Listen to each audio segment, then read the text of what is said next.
আসসালামু আলাইকুম and hello everyone, চলে আসলাম নতুন একটি ভিডিও নিয়ে। খুব সহজে কিভাবে মজাদার কোকোলা নুডলস রান্না করা যায় তা থাকবে আজকের ভিডিওতে। প্রথমেই পেঁয়াজগুলোকে কুচি কুচি করে কেটে নিচ্ছি। আমি এটা নাইফের সাহায্যে করছি, আপনারা চাইলে বটি ইউজ করতে পারেন।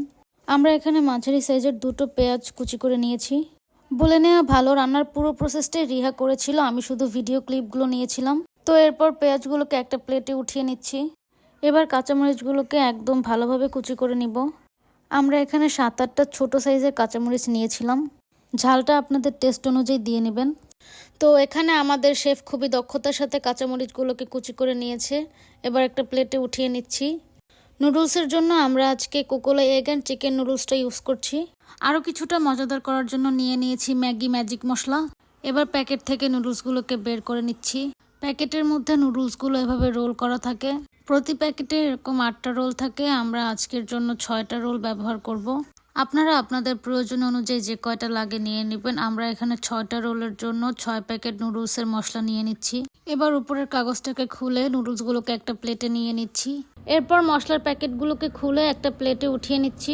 এই যে প্লেটে আমরা পেঁয়াজ, কাঁচামরিচ এবং মশলাগুলোকে রেডি করে নিয়েছি। আমরা নুডলসে দেওয়ার জন্য ভেজিটেবল হিসেবে একটা গাজর নিয়ে নিয়েছি। আপনারা চাইলে গাজরটা স্কিপ করতে পারেন।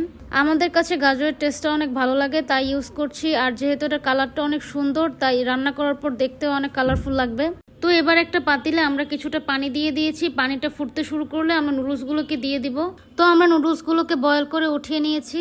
এরপর আমরা অল্প কিছু পাস্তা নিয়ে নিয়েছি, এর সাথে গাজরগুলোকে ভালোভাবে বয়েল করে নিব। তো নুডলস রান্নার জন্য আমাদের সব উপকরণগুলো আমরা রেডি করে নিয়েছি।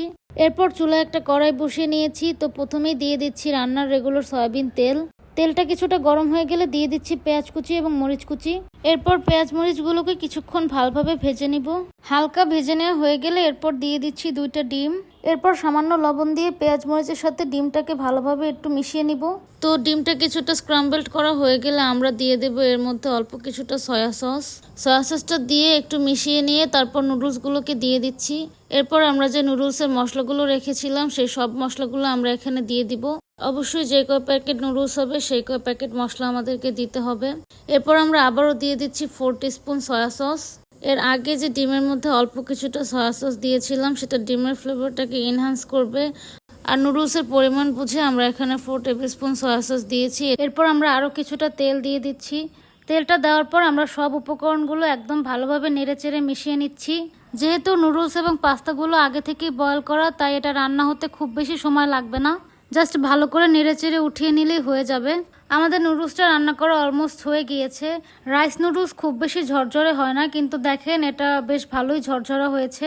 Here is the final look. আমাদের নুডলসটা একদম রেডি। এখন আমরা জাস্ট সার্ভ করে নিব।